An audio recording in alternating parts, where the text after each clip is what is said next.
오늘 같이 말씀을 보겠습니다. 에베소서 6장 4절. 또 아비들아 너희 자녀를 노엽게 하지 말고 오직 주의 교훈과 훈계로 양육하라. 아이들의 인성이라는 것이 얼마나 중요한지 모릅니다.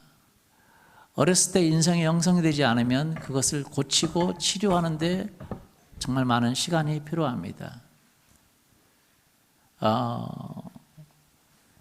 제가 아는 어떤 분의 이야기가 그렇더라고요. 직접 들은 건 아니고 전달해서 들었습니다. 교회를 개척하는데 그런 얘기를 해요. 부부간에 싸움을 하는데 싸우면서 어떻게 싸우냐? 치고 서로 폭력적인 싸움을 한다는 거예요. 처음에는 그 사모님도 그렇게 참았겠지만 나중에는 서로 화가 나니 같이 폭력적으로 싸움한다는 거예요. 그러면서 다른 목사님에게 이렇게 물어요. 너네는 그렇게 안 싸워? 다른 목사님이 그렇게 얘기했다고 그러고, 아니 우린 전혀 그렇게 안 하는데 어떻게 그렇게 싸울 수 있어? 이게 생각의 차이예요.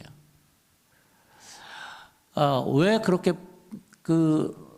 신학교 때부터 그렇게 막 성격이 그랬어요. 결혼하고도 이제 그런 것 같아요. 그러니까 이게 폭력이라든지 이렇게 그런 것들이 왜 그런가라는 거예요. 목회자가 됐다가 없어지는 것이 아닙니다. 하나님의 치유를 받아야 됩니다. 하나님의 뭘 받아야 돼요? 치유를 받아요. 근데 어떤 사람은 목회자가 아니어도 그런 일이 전혀 없어요. 그것은 뭐냐? 그것은 결국은 어떤 것에서 의하냐면 유전이라든지 아니면 어렸을 때부터의 문제예요. 어렸을 때 부모가 자녀를 노엽게 할 때 감정이 상해버립니다.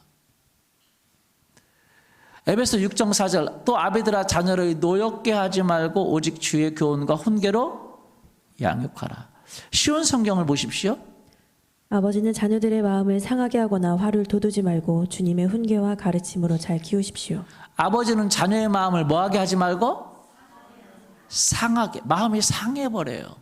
어려서부터 마음이 상하면 그 상한 감정은 사람들이 어떤 일을 했을 때 반응이 격하게 나오는 거예요. 분노로 나오고 폭행으로 나오고 그렇게 나오는 거예요. 왜냐하면 그 감정이 상해버렸기 때문에 그럽니다. 현대인의 성경은 또 이렇게 말합니다. 부모들은 자녀의 감정을 건드려 화나게 하지 말고 주님의 훈계와 가르침으로 잘 기르십시오. 어렸을 때는 그 인격이 형성되는 시간입니다. 특별히 저렇게 어린아이부터 몇 세까지 4세, 4세에서 8세까지가 거의 인격의 90몇 % 형성된답니다. 그런데 그런 어린 아이들에게 부모가 감정을 건드려서 감정을 상하게 하거나 감정을 분노 있게 만들면 그것은 그의 삶을 평생간 못 고칩니다. 우리가 어웨이크 수련회를 하는데 어웨이크 같은 수련회에서 그리고 성령의 도우심으로만 고쳐지는 거예요. 그래서 우리가 예수 그리스도를 믿을 때에 그 어렸을 때 우리가 자녀의 감정이 상했거나 그런 사람들은 그 성격이 남을 이해하지 못하거나 분노가 쉽게 납니다. 여기서 분노가 쉽게 나는 분이 계십니까? 하나님의 도우심으로 치료를 받아야 됩니다. 상담으로 해도 해결이 되지 않아요. 오직 하나님의 절대적인 은혜를 경험해야 됩니다. 그렇게 되기를 예수님의 이름으로 축원합니다. 그리고 또한 우리가 자녀를 기를 때에 그렇게 길러야 돼요. 부모가 감정이 상해 있기 때문에 자녀들에게 또 감정을 상하게 만드는 거예요. 그렇게 해서 그 역기능의 가정이 계속적으로 흘러가는 것을 볼 수 있습니다. 그래서 우리가 알아야 될 것 중에 하나는 첫 번째, 내가 감정의 치유를 받아야 됩니다. 그리고 내가 어떻게 자녀를 잘 길러야 되는지를 알아야 됩니다. 여러분, 감정이 많이 상하게 하면 하나님이 기뻐하지 않습니다. 그래서 성경에 뭐라고 말하냐면 그 감정을 상하게 하지 말고 말씀으로 양육하되 주님의 교훈과 교양과 훈계로 양육하라 그랬어요. 부모들이 막 화를 내고 분노를 낼 때 아이들의 감정은 급격히 상하게 됩니다. 그러면 제대로 된 인간관계, 삶의 관계를 행할 수가 없어요. 여러분 신문에서도 나고 뉴스에서 나잖아요. 제 돈이 많아도 그 감정을 컨트롤하지 못하거나, 자기가 모욕을 받고 자기가 조롱을 받는다고 생각할 때, 자기가 인정받지 못한다고 생각할 때 그 감정이 상했던 그 감정이 막 폭발적으로 나와서 비정상적인 삶을 살게 되는 것입니다. 그렇기 때문에 우리는 이 하나님 앞에 나올 때에 정말 하나님의 치유해 주시는 하나님의 치유를 받기를 원합니다. 종교적인 삶이나 단순히 기도한다고 그것이 치유되는 게 아닙니다. 성령의 깊은 터치가 있어야 돼요. 그래서 치유를 받아야 되고, 또 자녀의 감정을 상하게 하지 않아야 되고, 그들이 하나님 안에서 올바로 인도받을 때까지 믿음으로 가르쳐야 됩니다. 그래서 그 자녀의 삶을, 그 감정을 잘 하기 위해서 먼저 내가, 그렇게 하지 말라고 해서 안 하는 게 아닙니다. 내가 성령의 지배를 받아야 돼요. 성령의 충만을 받아야 됩니다. 아멘. 그렇지 않으면 내 인간적인 감정이 올라와요? 안 올라와요? 올라오죠. 사실은 아이들이 잘못해서 뭐라고 하는 것보다 아이들이 잘못한 것 위에 플러스 알파 내 감정이 들어가기 때문에, 그래서 아이들이 훈계할 때 무엇이 옳은가 보다도 그 방법이 90몇 % 영향을 준다고 그래요. 아이들도 압니다. 자기가 잘못한 것에 대해서는 다. 거기에 뭐라고 하는 것은 아이들도 다 알아요. 그러나 그 훈육하는 방식이 내 감정이 플러스가 됐다는 거죠. 내가 기분이 나쁘면 조금만 잘못했어 기분이 나쁘기 때문에 엄청난 큰 분노와 화로 아이들에게 간다는 거예요.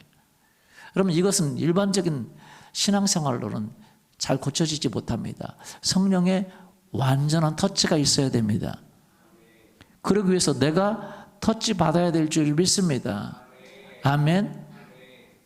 특별히 그래서 내적 치유 부분에 대해서 깊은 경험을 해야 돼. 성령의 터치를 경험을 해야 됩니다.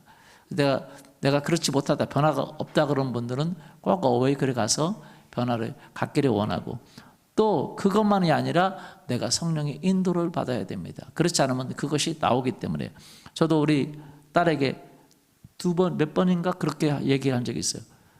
막 하는데 화가 막 올라오더라고요. 너 정말? 예. 우리 딸은 감정에 이렇게 민감합니다. 너 정말? 그런데 그렇게 딱 하는 순간 제가 깨달아요. 아하, 내가 하나님과 동행하는데 지금 실패하고 있구나. 그래서 제가 저를 점검하는 바로미터예요. 가족에 대한 태도가 나를 점검하는 바로미터입니다. 다른 사람한테는 숨길 수 있어요. 설교로 숨길 수 있습니다. 사람들에게 숨길 수 있어요.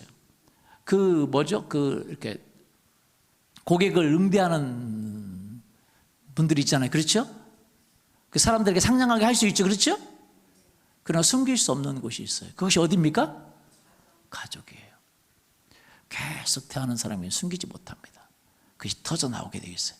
폭발하게 되어 있어요. 그렇기 때문에 가족은 나의 신앙을 점검할 수 있는 바로미터예요. 나랑 가까이 같이 사는 사람은 나의 신앙을 점검할 수 있는 바로미터예요. 내가 하나님과 동행하고 있는지, 아니면 내 마음이 삐뚤어지고 있는지. 여러분, 하나님과 동행하는데 점검이 되기를 원합니다. 왜냐하면 하나님과 동행하면 그런 모든 것이 하나님의 치유하기 때문에 그래요. 그래서 나를 점검해야 돼요. 매 순간 여러분 점검할 수 있기를 예수님의 이름으로 소원합니다. 그래서 여러분의 성품이 바뀌어져야 돼요. 그런 특별한 집회에서 치유를 받아야 되고, 또 매 삶에서 하나님과 동행하면서 내 삶을 바꿔가야 돼요. 신앙생활은 하나님과 동행하는 것이지 어떤 윤리적이나 종교적인 삶이 아니잖아요. 하나님과 동행하면 주님이 우리를 치료해 주십니다. 우리를 변화시켜 주십니다. 새롭게 해 주십니다. 하나님과 동행한 사람의 대표적인 사람들이 있죠. 그래서 심지어 죽음을 보지 않고 하늘로 올라간 분이 있어요. 두 사람이 있습니다. 누굽니까? 구약시대의 두 사람. 에녹이라는 사람입니다. 창세기 5장 21절. 에녹은 65세에 무두셀라를 낳았고, 무두셀라를 낳은 후 300년을 하나님과 동행하며 자녀들을 낳았으며, 그는 365세를 살았더라. 에녹이 하나님과 동행하더니 하나님이 그를 데려가심으로 세상에 있지 아니하였더라. 예, 에녹이 무두셀라를 낳은 후에 300년을 하나님과 동행하며 자녀를 낳았다. 하나님과 동행하더니 하나님이 그를 데려가심으로 세상에 더 이상 있지 아니하였다. 히브리서 11장 5절에 보면 에녹이 하나님과 어떻게 동행했는지를 이야기하고 있습니다. 믿음으로 에녹은 죽음을 보지 않고 옮겨졌으니 하나님이 그를 옮기심으로 다시 보이지 아니하였느니라. 그는 옮겨지기 전에 하나님을 기쁘시게 하는 자라 하는 증거를 받았으니 믿음이 없이는 하나님을 기쁘시게 하지 못하나니 하나님께 나아가는 자는 반드시 그가 계신 것과 그가 자기를 찾는 자들에게 상 주시는 이심을 믿어야 할지니라 그랬습니다. 믿음 하나님과 에녹은 동행했죠. 여러분 성경에 동행한 사람이 또 하나 있는데 노아도 하나님과 동행했습니다.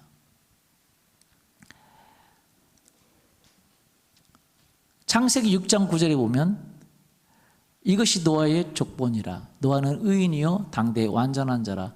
그는 하나님과 동행하였다라고 얘기하고 있습니다. 누구하고 동행했어요? 하나님과 동행했어요. 동행했다는 말, 개정개혁은 동행했다라고 말하는데 그 원어로 보면 동행, 그 말이 맞는데 조금 더 구체적으로 보면 같이 걸었다 그런 말이에요. 그래서 원어는 걸었다. 히브리 할라크라는 단어가 걷다라는 단어예요. 같이 걸었다. 그래서 흠정역 성경에 창세기 5장 21절, 22절에 보면 이렇게 되어 있습니다. 한번 볼 수 있을까요? 에녹은 65세에 무두셀라를 낳았고 무두셀라를 낳은 뒤 300년 동안 하나님과 함께 걸으며 아들, 딸들을 낳았더라. 함께 걸었다. 동행했다는 말과 함께 걸었다는 말은 같은 말이지만 어감이 좀 다른가요? 달라요? 그래서 이게 번역의 중요성이 있습니다. 함께 걸었다. 성경은 원어는 함께 걸었다 그렇게 이야기합니다. 계속요.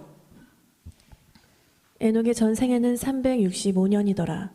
에녹이 하나님과 함께 걷더니 하나님께서 그를 데려가심으로 그가 잊지 아니하더라. 구약 그 창세기 때의 355년, 365년은 아주 적게 산 겁니다. 무드셀라는 969년을 살았어요. 아담은 930년을 살았습니다. 다 900대를 살았습니다. 굉장히 오래 살았죠. 네. 과학적인 증거들이 있습니다. 그렇게 오래 살 만한 증거들이 있어요. 그런데 에녹은 365년이니까 짧게 단명했습니다. 그래서 죽은 게 아니에요. 하나님이 그를 뭐 했어요? 데려가 버렸어요. 엘리야도 하나님이 데려갔죠. 하나님과 동행했는데 어떻게 동행했냐? 함께 걸었다라는 거예요. 흠정역성 창세기 6장 9절 한번 보시겠습니까? 노아의 세대들은 이러하니라. 노아는 의인이요 그의 세대들 가운데서 완전한 자더라. 그가 하나님과 함께 걸었더라. 함께 뭐 했다고요? 걸었다. 함께 걸었다고도 하고 동행했다고도 하고 또 다른 번역은 더 의역을 하니까 이렇게 번역합니다. 쉬운 성경은 노아는 하나님의 뜻을 따라 하나님과 함께 살았다 그렇게 얘기합니다. 현대인의 성경은 하나님의 뜻대로 살았다 그렇게 얘기합니다.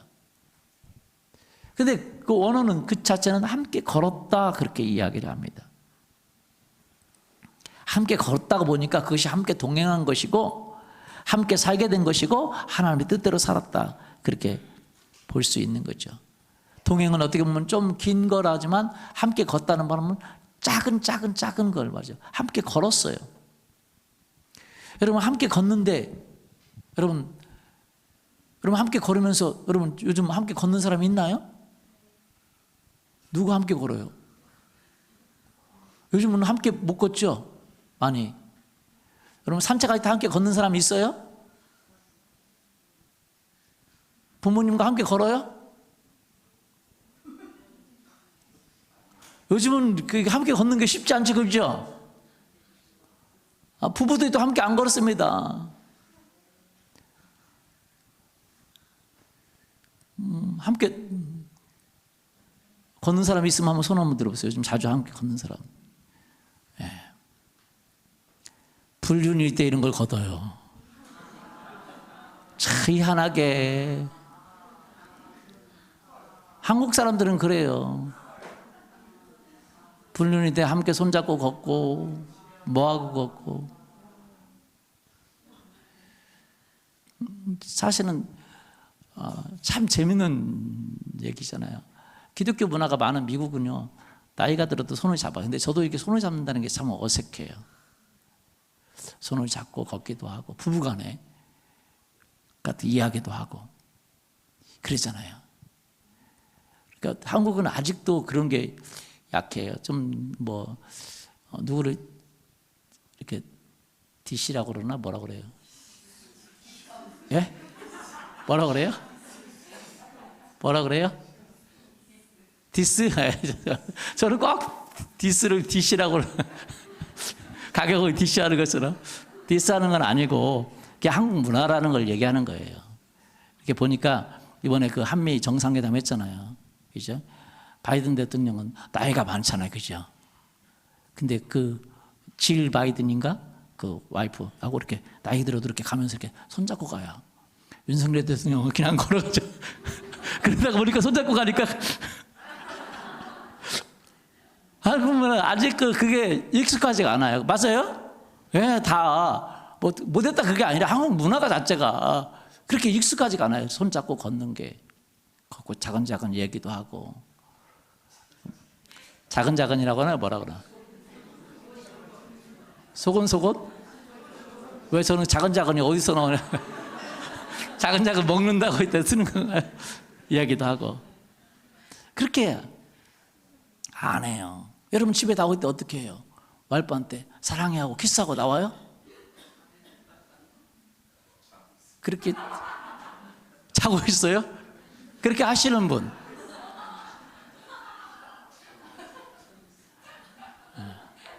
저는 그렇게 하려고 노력을 해요.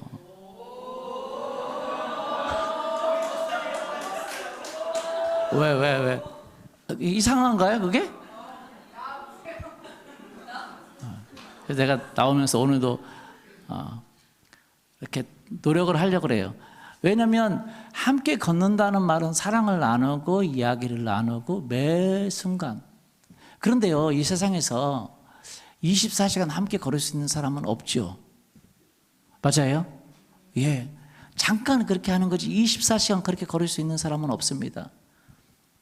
그런데 성경에서 보면 하나님과 함께 걸었다 이야기는 뭐예요?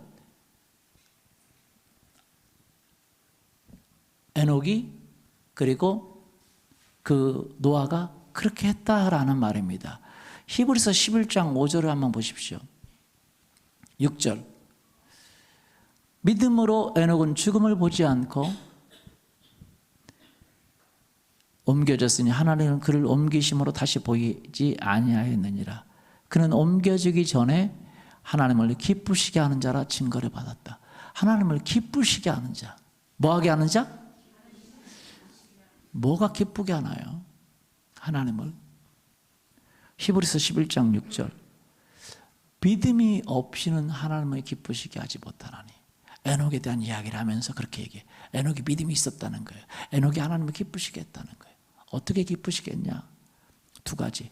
하나님께 나아가는 자는 반드시 그가 계신 것과 그가 뭐한 것? 계셨다.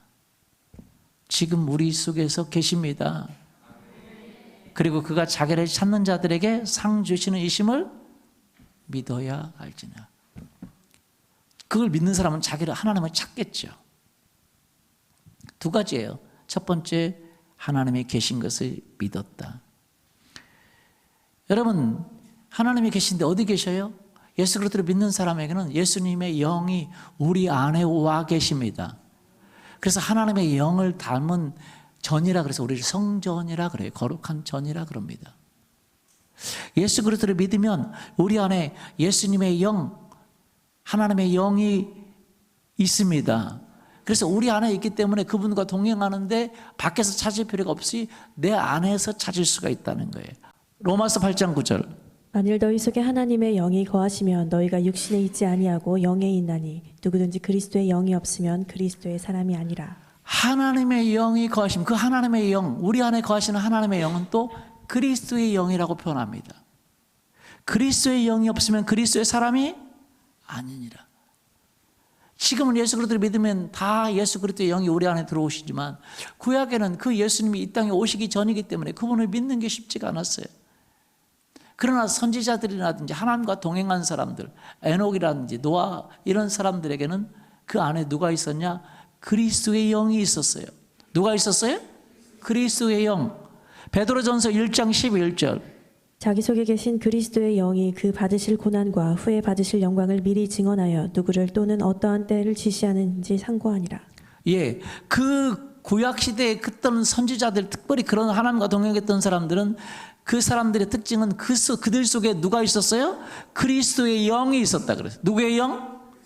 그래서 그 그리스도께서, 예수님께서 어떻게 죽으실 것인지, 어떻게 고난받고 그리고 어떻게 영광을 받을 것인지 그들이 묵상 상고했다라고 이야기하고 있는 것입니다. 오늘 예수님이 우리 안에 있습니다. 우리가 예수 그리스도를 믿으면, 따라서 보죠. 예수님은 나의 구주이십니다. 나의 주인이십니다. 나의 죄를 용서하셨습니다. 나의 허물을 용서하셨습니다. 그렇게 예수님만이 나의 유일한 구세주이십니다. 그렇게 믿는 사람에게 그리스도의 영이 있다는 거예요. 누가 있다고요? 어디에 있어요? 내 안에. 여러분, 그분이 계시다는 것, 그 하나님이 계시다는 걸, 그걸 인정하는 게 굉장히 중요합니다. 그분이 생사화복을 주관하시는 분이십니다. 그분이 우리의 삶을 주관하시는 분이세요. 그분이 모든 것을 주관하는 분이십니다. 아멘. 예. 성경은 그분을 찾는 자, 그분이 생사화복의 주관자시고 영생의 주관자시고 모든 것의 주관자라는 것을 우리는 알아야 됩니다. 그분이 계시고 그분이 주관자라는 걸 알아야 돼요. 3년 전에도 저는 한번 심장 쇼크로 한번 죽었었습니다. 죽었었는데 이제 제가 한 7분 정도 죽었는데 다행히 병원에서 이제 응급실에서 죽었기 때문에 응급실에서 이 전기 충격기라고 그러지 뭐 제세동기라고 하는데 그걸 통해서 제가 살아났어요. 7분 정도 있었는데 7분 정도 있으면 머리에 문제가 있을 수도 있는데 더 좋아진 것 같아요. 할렐루야. 저 깜빡증도 다 사라져버리고 그냥. 그런데 그날 아침에 제가 아침에 이제 금요 철야 예배를 마치고 집에 있는데 아침에 집에서 이제 성경을 보려고 그렇게 하고 있는데 갑자기 뭐 큐티하는 정도 아니었어요. 성경을 좀 보려고 하고 있는데 갑자기 하나님이 저한테 그렇게 말씀하시는 거예요. 너 안 죽는다 그러는 거예요. 제가 안 죽어요? 깜짝 놀랐어요. 제가 안 죽는다 그래서. 그래서 제가 저희 와이프에게도 하나님 나 안 죽는데 이게 뭔 소리인지 몰랐어요. 저녁에서 와서도 니도들에게 하나님 나 안 죽는데 그런데 그날 새벽 2시에 설교 준비하고 있는데 그날 다음날이 주일이니까 설교 준비하고 있는데 너무 가슴이 갑자기 통증이 막 아파오는 거예요. 저는 유가 아픈 줄 알았어요. 유경련인 줄 알았어요. 막 통증이 오는데 그래가지고 막 소리를 지르면서 근데 움직일 수가 없어. 그래서 막 기어서 막 거실로 나가서 사모님이 막 하고 왜 그러냐고 근데 갑자기 사모님이 그러니까 병원에 가야 될 거 아니에요. 보통은 119가 생각나잖아요. 맞아요? 사모님이 119를 불러본 적이 없어요. 우리 동구리더가 병원에 근무했으니까 동구리더를 부른 거죠. 전화해가지고. 참 그것도 하나님의 은혜입니다. 동구리더를 보낸 이유가 있어요. 불렀어요.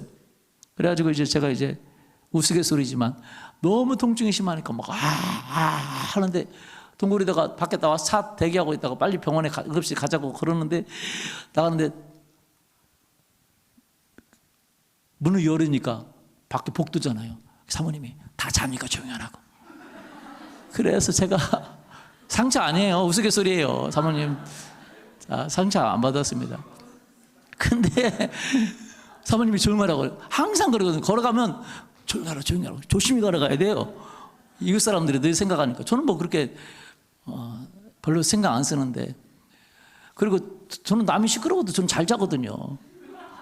그러니까 뭐 신경 안 쓰는 사모님이 조용하라 그래서 알았다고 그래서 소리를 못 내고 진짜 그렇게 아픈데 그렇게 소리를 안 내는 건 처음입니다.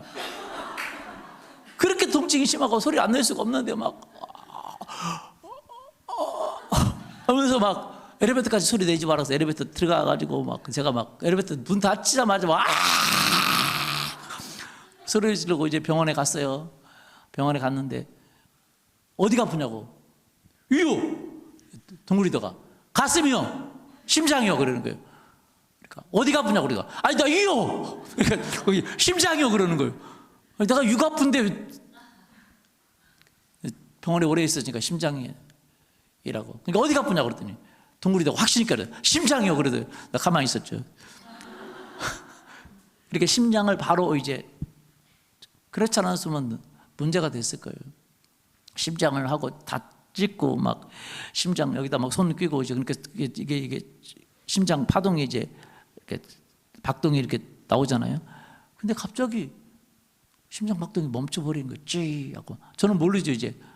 근데 갑자기 제가 이렇게 앉아 있는데 그냥 쓰러지는 거예요. 급한데 죽은 거죠. 얘가 완전히 막혔답니다. 죽었는데 해가지고 살아났어요. 살아났는데 제 눈이 자꾸 감기는 거예요. 눈을 감으니까 간호사가 환자분 눈 뜨세요 눈 뜨세요 그러는 거예요. 그러니까 우리 사모님이 그 옆에 있다가 눈 떠요 눈 뜨세요 눈 떠요 그러는 거예요. 제가 그래서 사모님에게 얘기했어요. 갑자기 살아났는데 그 아침에 한 주님의 말씀이 생각이 났어요. 너 안 죽는다. 이게 두려움이 하나도 없어요. 하나님 안 죽는다. 그래서 제가 사모님에게 얘기했어요. 걱정하지 마. 하나님 나 안 죽는다 그랬어. 하나님이 안 죽는다고 하면 안 죽어요. 할렐루야. 맞아요? 예. 그래서 다 막혀가지고 그 의사가 얘기하는 거예요. 이제 전문의가 와서 심장 전문의가 와서 뚫을 텐데 오는데 의사가 그 새벽 2시에 잠자다가 오는 거죠. 와가지고 뚫을 텐데 뚫다가 죽을 수 있고 오기 전에 죽은 경우도 많으니까 가족들 부르라고. 가족을 누구 불러요? 다 저 지방에 있고 우리 딸 자고 있는데 2시에 어떻게 부릅니까? 그런데 의사가 왔어요. 40분 만에 와가지고 병원에 이제 수술하러 올라갔는데 1시간 반 정도 걸린다고 하는데 30분 만에 끝난 거예요. 사모님은 죽었구나 생각했대요. 그런데 의사가 하는 말이 막힌 데가 하나도 없어요. 할렐루야. 기적입니다. 그래서 다시 나왔어요. 여러분 생사와 화복은 하나님에게 달려 있습니다. 누구에게 달려 있어요? 하나님에게 달려 있어요. 얼마 전에도 작년인가도 우리 어머님이 유급하셔서 중환자실로 갔어요. 근데 이제 그 사모님이 이제 기도를 했어요. 근데 사모님 응답받았대요. 하나님이 안 죽이신다고. 할렐루야. 우리 기도했거든요. 얼마 동안 더 살게 해달라고. 하나님이 안 죽이신다고 기도했대요. 응답을 받았어요. 그런데 응급 중환자실에 전화가 왔어요. 돌아가셨다고. 심정지가 왔다고. 이제 응급처치를 할 텐데 30분 안에 못 살아나는 거죠. 그렇죠? 30분도 아니죠. 잠깐 아니면 못 살아나고 살아나도 아니죠. 제정신이 아니죠. 피가 잠깐 안 들어가면 뇌가 다 죽어버립니다. 그렇기 때문에 그 골든타임이 있어요. 그때를 살려야 되는데 그러면서 노력할 텐데 30분 동안 이걸 해보겠다는 거예요. 더 이상은 안 되니까 그 연락 없으면 돌아가신 걸 알으라고. 그래서 이제 막 이제 얘기를 하는데 1시간이 지났어요. 1시간이 지났는데 연락 1시간 지나고 1시간 반 정도 지났는데 연락이 안 와요. 난 돌아가셨다. 근데 사모님이 하나님이 안 돌아가신다 그랬는데 하나님이 안 죽는다 그랬는데 살린다 그랬는데 돌아가셨어. 이제 연락 안 오잖아. 돌아가셨어. 그러면서 그날 주일이니까 저는 그냥 어차피 돌아가셨는데 난 예배 인도하고 가겠다고 그러고 이제 그렇게 이제 하고 있는데 나중에 가족이 가면서 중환자실로 연락을 해봤더니 살아나셨어요. 할렐루야. 지금 퇴원하셔서 열심히 지금 어디죠? 그 노인정이라고 그러나요? 거기 다니시면서 열심히 지금 집에서 활동하고 계십니다. 뭐라고 해야 돼요? 예, 잘 살아 계십니다. 예, 그거를 제가 죄송합니다. 활동하고 계다고. 생사화복이 어디에 달려 있어요? 하나님에게 달려 있어요. 여러분, 우리의 모든 재정의 문제가 어디에 달렸어요? 우리 가정의 모든 문제가 어디에 달렸어요? 예, 우리의 미래가 어디에 달렸어요? 그분이 계시다는 걸 믿기를 원합니다. 사람들은 그걸 못 믿어요. 자기 사업이 하나님에게 달렸다는 걸 못 믿어요. 인생이 하나님에게 달렸다는 걸 못 믿어요. 모든 마음과 모든 것이 하나님에게 달렸어요. 하나님은 불가능한 것이 없습니다. 전능하십니다. 할렐루야. 그 하나님이 우리의 삶을 주관하신 줄 믿습니다. 그 하나님에게 달린. 그런데 그 하나님이 누구를 도우시냐? 그 하나님을 찾는 자에게 상을 베푸신대. 뭐 하는 자에게? 찾는 자에게. 이게 굉장히 중요합니다. 여러분, 우리는 하나님을 찾아야 됩니다. 하나님이 계신 건 알지만 하나님을 사람들은 찾지 않아요. 하나님을 원하지 않아요. 어떻게 찾아야 되냐? 매 순간 하나님과 동행해야 돼요. 걸어야 돼요. 그렇게 찾아야 돼요. 잠깐 일주일에 한 번 와서 예배하고 하나님 잊어버리는 건 사실은 하나님이 기뻐하지 않습니다. 안 나오는 것보다 낫겠죠. 매일 하나님을 찾아야 됩니다. 매일 큐티하면서 묵상하면서 하나님을 찾아야 돼요. 하나님과 대화해야 됩니다. 하나님을 원해야 돼요. 기도 시간을 통해서 하나님께 예배해야 됩니다. 기도 시간을 통해서 하나님을 찾아야 돼요. 그리고 하나님을 기뻐하는 일을 해야 됩니다. 우리 큐티가 정말 하나님을 찾으면 하나님께 너무 기뻐하십니다. 근데 우리 교회 큐티가 아주 독특해요. 왜 독특하냐? 보통 한국 교회에서 안 하는 독특한 방법으로 큐티를 합니다. 왜냐하면 독특하고 아주 좋아요. 저도 이제 큐티를 배웠습니다. 뭐 다른 어떤 데서 이제 뭐 온누리나 두란노 이런 데서 하는 그 매일 성경이라든지 아니 거기 매일 성경이라는 뭐 생명의 삶이라든지 이런 데서 큐티를 배워서 저도 큐티를 했어요. 큐티를 하고 이제 그렇게 했는데 어느 날 우리 성도들을 이제 집회하고 치유하고 이제 하는데 어느 날 성도를 보니까 희한하게 큐티를 하는 거예요. 보통 큐티를 하는 것은 성경을 읽고 관찰하고 해석하고 적용하고 막 이런 거고 묵상하고 그런 뜻으로 하잖아요. 그죠? 그런데 희한한 그런 거 없이 그냥 하나님과 그냥 묻고 하나님의 말을 적고 하나님께서 하시는 말을 적고 그러는 거예요. 그냥 하나님께 묻고 하나님이 이야기해요. 이야기하는 것처럼 하는 거예요. 그래서 하나님이 사랑하는 누구야? 막 이야기를 하고. 근데 그 자매가 우리 교회 와가지고 하나님을 깊이 만나고 전도도 많이 하고 하나님과 동행하면 깊어요. 제가 그래서 야 이게 뭐하는가 하고 이제 봤어요. 그러면서 저도 그렇게 큐티를 해봤어요. 직접 하나님께 묻고 그냥 하나님의 음성을 듣는 것처럼 적어봤어요. 그랬더니 너무 은혜가 되는 거예요. 내 삶에 막 터치가 되고 변화가 되는 거예요. 이렇게 큐티하는 방법도 있네? 근데 우리 교회에 큐티를 가르치고 정착을 해야 되는데 어떻게 해야 되냐? 이거 너무 어려운 것 같아요. 어려우면 뭐 몇 사람만 하고 더 어려우면 다 할 수 있어요? 없어요? 그래서 큐티는 쉬워야 돼. 교회에서 하는 건 쉬워야 됩니다. 그리고 전수가 가능해야 돼요. 다른 사람을 가르칠 수 있고 배울 수 있어야 돼요. 근데 너무 어려운 것 같다. 할 수 있을까? 그래서 제가 우리 리더들을 안 시키고 새신자들을 시켜봤어요. 새신자들 전혀 교회 처음 나오지 않은 교회 안 다녀본 사람들 처음 나오는 사람에게 시켜봤더니 너무 잘하는 거예요. 할렐루야. 제가 자신감이 생겨서 그걸 했어요. 그랬더니 그리고 이제 목사님들도 가르쳐드리고 그랬더니 목사님들이 이제 큐티하면 사람들이 어떻게 그렇게 큐티하냐고 어떻게 하나님 음성을 듣냐고 그러는 거예요. 여러분 우리가 신앙생활하면서 하나님 음성 듣는 법에 너무 익숙하지가 않아요. 그래서 오래 해도 익숙하지가 않아요. 이 큐티법을 가르치면 새신자들도 쉬워요. 다 쉬운데 누가 어렵냐? 이 고정관념 속에 있는 아주 오래되신 분만 어려워. 권사님, 장로님, 목사님, 오래되신 분. 새신자들은 다 쉬워요. 근데 이것을 보면서 제가 느끼니까 좋은데 어떤 목사님이 그러는 거예요. 근데 이 큐티 너무 대단하다고. 그런데 이거 토마스 아 캠피스가 그리스도로 본받아에 나온 토마스 아 캠피스가 한 거와 똑같다고 그러는 거예요. 제가 그때 갑자기 생각이 나는 거예요. 저도 토마스 아 캠피스의 그리스도를 본받아라는 책을 읽어봤거든요. 그 책에 보면 그 책이 성경 다음으로 많이 읽혔다는 기독교 고전 중에 하나입니다. 3대 고전 중에 하나예요. 거기에 보면 토마스 아 캠피스가 하나님과 묻고 하나님의 음성을 직접 듣는 내용이 쫙 기록이 되어 있어요.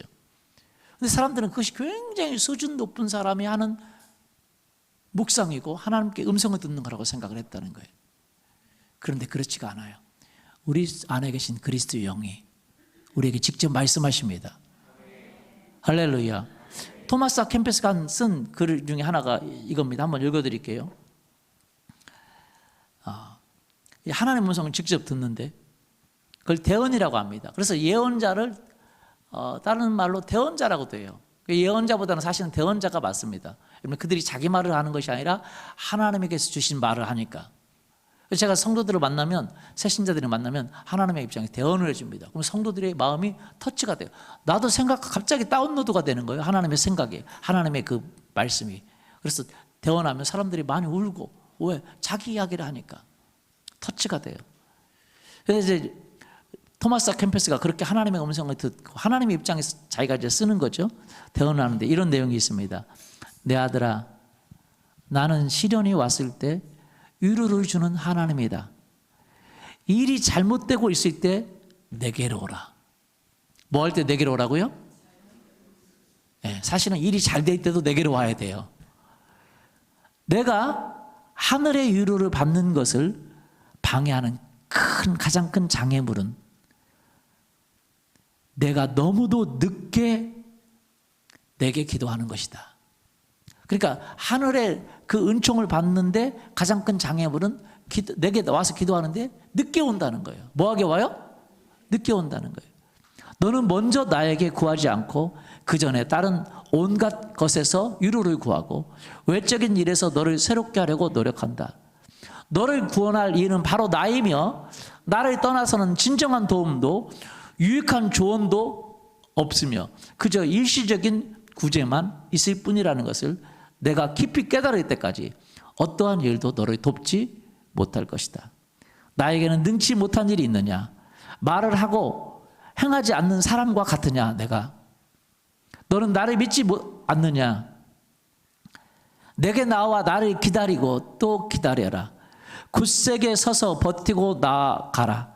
오래 참고 강한 사람이 되어라. 내가 너를 치유할 것이다. 너를 괴롭히는 것은 시련이며 너를 공포에 떨게 하는 것은 쓸데없는 두려움이다. 장차 어떠한 일이 일어날지 걱정한들 무슨 소용이 있느냐. 이러한 걱정은 슬픔에 슬픔을 가져올 뿐이다. 하루의 수고는 하루로 족하다. 실현되지 않을 수도 있는 그 장래일로 괴로워하는 것은 부질없고 쓸데없는 일이다.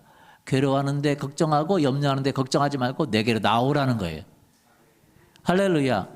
이 토마스 아 캠피스가 자기가 하나님과 만나고 이야기하는 걸 썼는데 그게 세계 이제 기독교 고전이 됐습니다. 성경 다음으로 가장 많이 읽힌 책 중에 하나인데 한국 사람들은 안 읽는 것 같아요. 왜 안 읽냐? 번역이 너무 기가 차게 돼 있어가지고 번역 읽다가 질려버려요. 왜 이러면 그걸 직역을 많이 해놔가지고 직역 읽기가 힘들어요 조금. 근데 이번에 의역된 게 좀 나왔더라고. 읽기가 너무 쉬워요. 여러분, 하나님은요 어떤 사람을 원하냐면 하나님을 찾는 사람을 원합니다. 하나님을 뭐 하는 사람을 원해요? 찾는 사람을 원해요. 그래서 시편 14편 2절에 보니까 여호와께서 하늘에서 인생을 굽어 살피사 지각이 있어 하나님을 찾는 자가 있는가 보려 하신즉 없다 이게. 하나님을 안 찾는다는 거예요. 매 순간 하나님을 찾지 않는다는 거예요. 여러분, 하나님을 어떻게 찾아야 되냐? 부지런히 간절히 나를 찾아야 돼요. 잠언 8장 17절 나를 사랑하는 자들이 나의 사랑을 입으며 나를 간절히 찾는 자가 나를 만날 것이니라. 나를 어떻게 찾는 자가? 간절히 찾는 자가. 부귀가 내게 있고 장구한 재물과 공의도 그러하니라. 부귀도 있고 다 있는데 왜 하나님을 안 찾냐? 왜 세상적인 방법으로 그렇게 세상의 방법으로 얻으려고 하느냐 이거. 그래서 그렇게 가능하냐라는 거죠. 하나님에게서 모든 것이 다 있습니다. 하나님을 찾는 자는 부족함이 없어요. 시편 34편 젊은 사자는 궁핍하여 줄일지라도 여호와를 찾는 자는 모든 좋은 것에 부족함이 없으리로다. 한번 읽어보시죠. 같이 읽어보죠. 시작.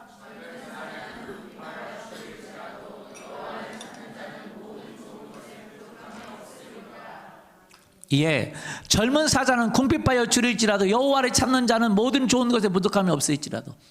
그러면 젊은 사자가 왜 궁핍합니까? 그런 일이 없어요. 왜냐하면 여러분 사자는 동물의 왕입니다. 사자가 하는 일이 뭔지 아십니까? 사자가 메인으로 하는 일이 뭔지 아세요? 모르시는군요. 동물에 가보면 압니다. 잠잡니다. 사자는 하고 한 날 잠자요. 왜? 할 일이 없어요. 할 일이. 왜? 잠깐 일어나면 가서 동물들이 많잖아요. 그러니까 가서 잡아서 먹고 또 자요. 하는 일이 거의 뭐 20시간 자는 것 같아요. 하는 일이 잠자는 일이에요. 그리고 사자가 잠자는데 누가 건드려요? 사자의 코를 누가 건드려요? 건드는 자도 없고, 뭐 호랑이는 추위 있는 동네에서 많이 살으니까 그렇지만 사자는 춥지도 않아요. 배때기 이렇게 딱 버리고 자면 춥지도 않고 건드는 자도 없고 잠깐 일어나서 잡는 거예요. 사자가 젊은 사자가 그 동물들보다 얼마나 빠릅니까? 동물들이 잡죠. 젊은 사자가 굶주리는 것은 있을 수가 없는 일이고 동물들이 다 죽었으면 모를까. 최후의 강자예요. 그러니까 젊은 사자는 굶주릴 일이 없습니다. 그럼 어떤 사자가 굶주리냐? 나이 들면 굶주릴 수 있어. 왜? 다리 빠지고 힘 빠지고 입 빠지고 다 빠져서 이제 나이가 됐어. 할아버지 사자가 됐어. 그러면 이제 뛰어오는데 뭐 사자만 뜁니까? 뭐 다른 동물들도 뛰잖아요. 그렇죠? 그러니까 이제 힘이 빠지면 그렇게 빨리 못 뛰면 그때부터 이제 굶을 수 있어요. 그러면 이제 죽는 거죠. 때가 된 거죠. 그런데 젊은 사자는 굶을 일이 없어요. 맞아요? 절대 그런 일이 없습니다. 그런데 성경은 얘기해요. 그런데 그 사자가 궁핍하여 줄인다 하는 일이 일어날지라도 여호와를 찾는 자는 모든 좋은 일에 부족함이 없도다. 할렐루야. 하나님을 찾는다는 부족함이 없습니다. 그런데 하나님은 어떻게 찾아야 되냐? 부지런히 찾아야 됩니다. 어떻게 찾아야 돼요? 부지런히 찾아야 돼요. 여러분 그 누구냐? 에녹은 하나님을 찾는 자였어요? 예, 하나님을 찾았어요. 그는 하나님을 찾는 자였어요. 믿음, 그 하나님을 기쁘시게 하는 자라 받았어요. 증거를 받았어요. 하나님이 계시다는 것과 하나님은 자기를 찾는 자에게 상 주신다. 모든 좋은 것에 부족함이 없다. 할렐루야.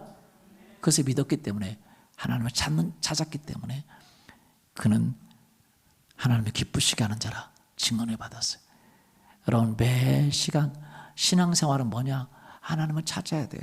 찾는다는 건 매 순간 하나님을 인정해 드리기를 원합니다. 하나님을 높여 드리기를 원합니다. 하나님께 묻기를 원합니다. 그 일에 있어서 기다리고 담대하고 용기를 갖고 계속 해야 돼요. 여러분 이 찾는다는 게 뭔지 아십니까? 여러분 찾는 거 생각해 보세요. 한 번은 우리 조카 여기 조카가 있지만 여기 없는 조카 다른 조카가 있어요. 그 조카가 어렸을 때 5살, 6살 뭐 그 정도 됐을 때 우리 집에 왔어요. 이제 우리 누님이 강원도에 살았는데 두 조카가 왔어요. 저기 광우하고 광위가 왔어요. 와가지고 한 달인가 있었습니다. 있었는데 아이들끼리 놀러를 갔어요. 근데 아마 저도 같이 갔던 것 같아. 모르겠어요. 제가 같이 갔나 안 갔나. 갔는데 아마 저 안 갔던 것 같아요. 죄송합니다. 이거 정확해야 돼. 근데 이제 그 군산에서 이제 그 해망동하고 그 시장하고는 멉니다. 그런데 그 구시장이란 옛날 시장이라는 것 뭔데 아이들이 다 거기를 갔어요. 그래서 이제 애들이 갔는데 갔다가 돌아왔는데 막내 아이를 그 작은 아이를 없는 거예요. 어디 갔냐 그랬더니 서로 이제 데려간 줄 아는 거예요. 집에 왔더니 안 데리고 왔어요. 어디 갔어요? 구시장 갔어요. 그래가지고 그 구시장이라는 곳이 멀기도 한데 거기까지 가가지고 애들이 거기 가서 지나가다 애기를 놓고 온 거예요. 가가지고 그때 당시 핸드폰도 없고 구시장에 가서 막 찾는데 그 방송하고 그리고 경찰서 가서 이야기하고 아무리 찾아도 없어요. 집에 왔어요. 집에 오면 그대로 있으면 됩니까? 또 찾아가 봐야죠. 또 한번 가보라고. 또 가보라고. 또 찾아가 없어. 또 가보자고. 어떻게 이제 난리 난 거죠. 이제 딸 애기 데려다가 놓고 딸한테 엄마가 무슨 잊어버렸으니까. 막 거기 구시장에 또 돌아다니고 또 경찰서 가서 파출소라고 그러죠. 옛날에 파출소 가서 이런 아이 없냐고 누가 데려다 놓냐 없냐고 오면 꼭 전화 달라고 연락 달라고. 근데 연락이 없어. 집에서 이제 기다리고 찾고 그래도 연락도 없어요. 또 갔어요. 경찰서 갔더니 아니 연락을 달라고 그랬으면 연락을 줘야지. 정보가 들어왔는데도 연락을 안 주고 있어. 가니까 그때서 어디 영화원에서 아이가 왔다는 얘기가 있는데 한번 가보시려면 가보시라고. 그래서 갔어요. 갔더니 우리 조카가 벌써 고아원에 가 있어요. 몇 시간 만에 가서 거기서 놀고 있는 거예요. 거기 정착할 뻔 알았어요.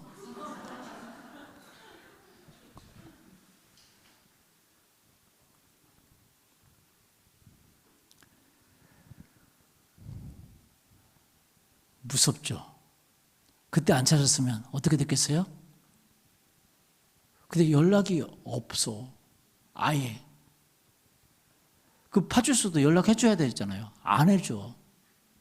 가니까 그때서야 얘기를 하는 거예요. 사람이 자기 일처럼 생각하지 않아요. 여러분 사람들은요 하나님을 찾는데 그렇게 찾아야 됩니다. 매 순간 찾아야 돼요. 여러분 같이 걷는데 누가 같이 걸어요? 여러분 와이프도 남편도 같이 걷는 사람 별로 없습니다. 어떻게 모든 시간 같이 있을 수 있는 사람이 있습니까? 화장실에 갈 때도 같이 있고 샤워할 때도 같이 있고 어딜 가도 같이 있을 수 있는 사람 없죠. 그렇죠? 예. 하나님은 우리 안에 계시고 우리하고 같이 있기를 원하세요. 우리하고 대화하기를 원하세요. 그래서 우리가 주님을 찾아야 됩니다. 주님을 뭐 해야 돼요? 찾아야 돼요. 주님과 대화하기를 계속 그분과 이야기하려고 그분과 대화하려고 시간을 찾아야 됩니다. 찾아야 돼요. 오늘 제가 광고 드렸죠? 200 리더 모임 광고 드렸나요? 예. 200 리더 네트워크 교회들하고 같이 하는데 우리 교회도 간증하지만 그 다른 교회에서 그 간증을 하는 형제가 있어요. 그 형제가 오늘 간증하는데 너무 도전이 많이 됐어요. 왜 도전이 됐냐? 우리 200 리더 모임 와가지고 그 형제가 많이 변화됐어요. 첫 번째는 큐티하고 죄도 끊고 그 다음에 기도하는 시간도 갖고 그 다음에 큐티하고 기도하고 전도도 하기 시작하고 다 했어요.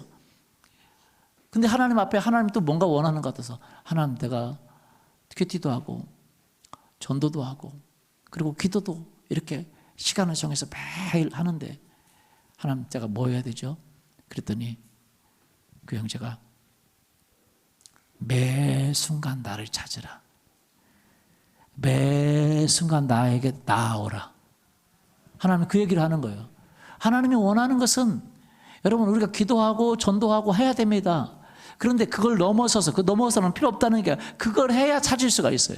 기도도 하고 전도도 하고 큐티도 하고 하지만 매 순간 틈만 나면 내게 나오라는 거예요. 매 순간 나를 인정하라는 거예요. 그래서 그 형제가 매 순간 하나님을 인정하기 시작했대요. 하나님을 인정하고 하나님 사랑합니다. 하나님을 인정하기 시작했대요. 어떻게 인정했는지 한번 들어보십시오. 그랬더니 갑자기 그렇게 매 순간 인정하기 시작했더니 그리고 이제 했더니 전도하는데 갑자기 자기 고개가 이렇게 숙여지더래요. 사람들한테 전단지도 주고 그러잖아요. 갑자기 그 조폭 죄송합니다. 조폭 얘기해서. 보통 사람들이 이렇게 인사하잖아요.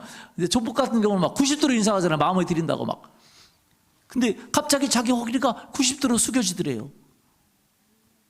그러더만 안 믿는 그 사람들에 향한 긍휼과 사랑이 막 마음속에서 막 일어나더래요. 아, 하나님의 사랑이 이것이구나라는 깨달았대. 막 그렇게 되더래요.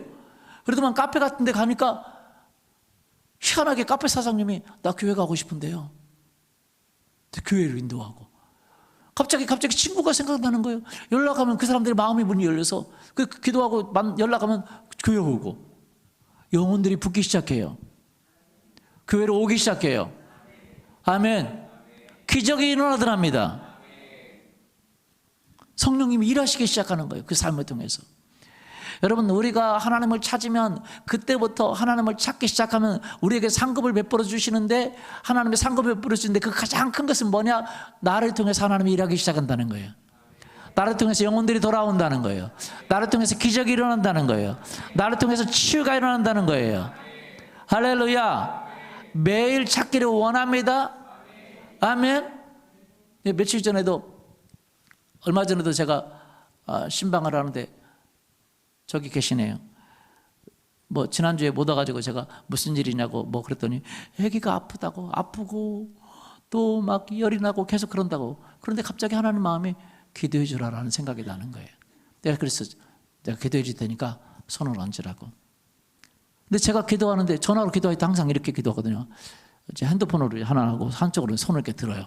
왜냐하면 하나님의 능력이 그를 치료한다. 그걸 믿기 때문에 손을 들고 이제 그 아이를 생각하면서 기도합니다. 손을 대라고 그러고. 그렇게 기도할 때마다, 하나님이 그렇게 기도하라고 할 때마다 이 손에서 그 하나님의 임재가 전기가 느껴져요. 임재가. 그래서 제가 이제 기도를 했어요. 치유 기도를 했어요. 그랬더니 그 뒤로 열이 완전히 떨어졌대요. 할렐루야. 여러분, 우리가 매 순간 하나님을 인정하기 시작하면 하나님이 우리 가운데 일하기 시작합니다. 영혼들이 돌아오고 기적이 일어나고 치유가 일어나고. 할렐루야. 그러면 매 순간 하나님을 인정하기 시작해야 되는데 어떻게 인정해야 되냐? 뭐 그렇게 할 말이 뭐가 많아요? 여러분, 많아요, 안 많아요? 안 많죠? 어떤 우리 형제가 그래요. 여기 있는 형제가 목사님이 신방하러 왔는데 한마디도 안 하고 밥만 먹으면서 나중에 한마디 물어보더니 괜찮냐? 한마디 물어봤다고. 사실은 저는 그렇게 할 말이 없어요. 그런데 저는 주님께는 할 말이 많습니다. 왜요? 주님은 제 반복적인 말도 들어주시니까. 그래서 주님, 저 반복적으로 얘기해요. 주님 사랑합니다. I love you. 제가 반복적으로 말하는 사람이 있어요. 우리 주님, 그리고 우리 딸 아연은 막 제가 사랑해, 힘내. 우리 주님 사랑합니다. 베니 목사님에게 어떤 분이 물었어요. 당신의 그 능력의 근원은 무엇입니까?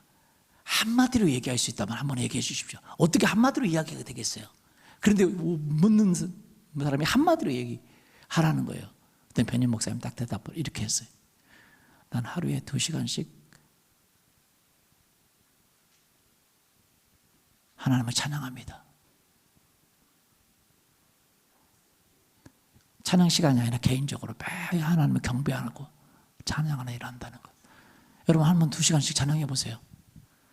그게 안 돼요. 저도 해봤어요. 왜냐면 그분을 믿고 그분을 신뢰하는 게 한꺼번에 되는 게 아니더라고요. 근데 요즘 제가 계속 하나님을 찬양하는 거예요. 여러분, 매 순간 하나님을 찬양하기를 원합니다. 하나님의 일하심을 찬양하기를 원합니다.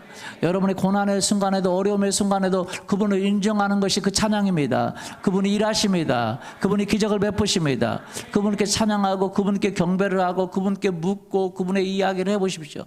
매 순간 그분과 함께 걸으려고 해보세요.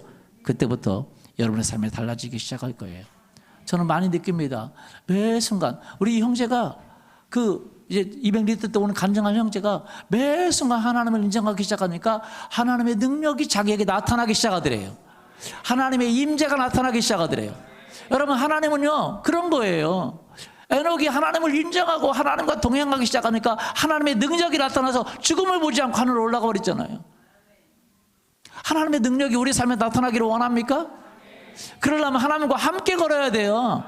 예수님을 매 순간 인정하십시오. 성령님 인정하십시오. 그분이 나를 위해 죽었습니다. 그분이 나의 주인이십니다. 내 삶의 문제를 해결하시는 분이십니다. 매번 인정할 수 있기를 원합니다. 그런데 그분과 함께 걸으려고 하는데 우리를 방해하는 게 있어요. 뭐냐? 그게 뭡니까? 우리가 그동안 함께 걷는 거예요. 그게 뭐예요? 요즘 가족은요, 제가 이렇게 가끔 이제 밥 먹으러 가면 참 희한한 풍경을 봅니다. 가족끼리 밥 먹으러 왔어요. 어린이날 가족끼리 밥 먹으러 오고 어느 날 가족끼리 밥 먹으러 왔어요. 엄마, 아빠, 아이들이 있습니다. 그런데 전부 음식이 나오기 전까지 각자 핸드폰만 보고 있어. 그림 그려지시나요? 그런 그림 많이 보죠? 요즘 많이 보죠? 같이 보는데, 같이 만났는데 각자 핸드폰만 하고 있어. 왜? 매 순간 핸드폰과 걷기를 원해. 지금도 여기 있는 분이 있을 거예요. 예배 드리고 있는데도 계속 핸드폰을 하고 있어. 핸드폰과 같이 걸어. 쇼핑과 같이 걷고, 만화와 가는. 순간 저쪽에서도 이제 그런 분 많이 볼 거예요. 새신자들은 이해하죠.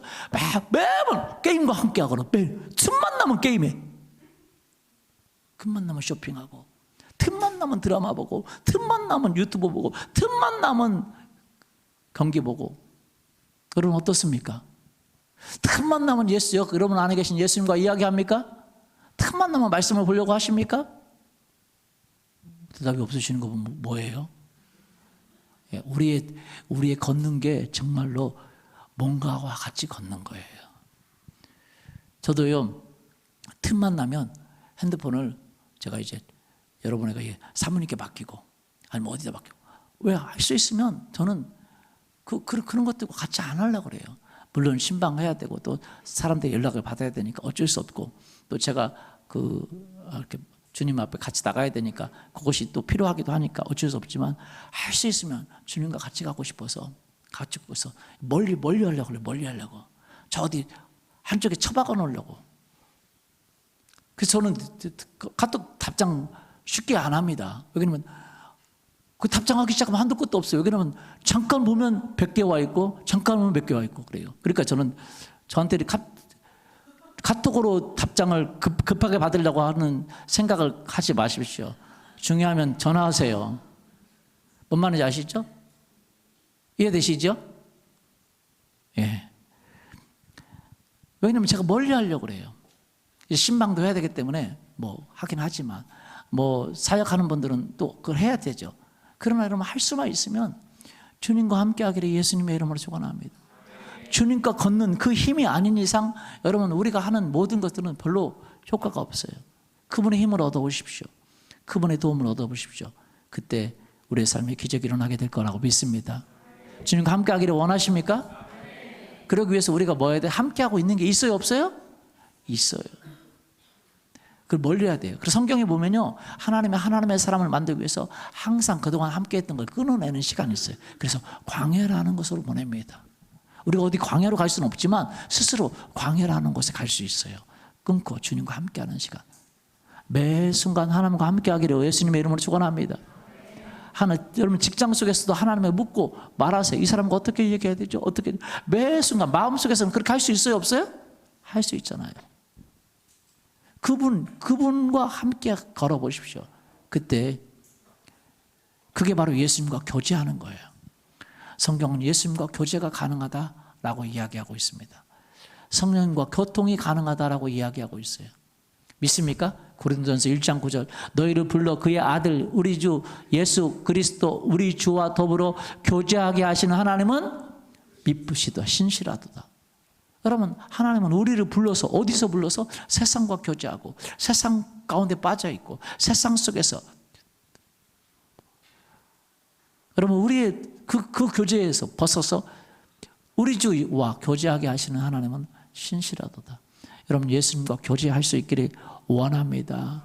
그분을 찾기를 원합니다. 찾아보십시오. 그분 매일 묵상하시고 매일 기도하시고 전도도 하시고, 그러나 그것만으로 하나님 기뻐하지 않고 매 순간 하나님을 인정해 보십시오.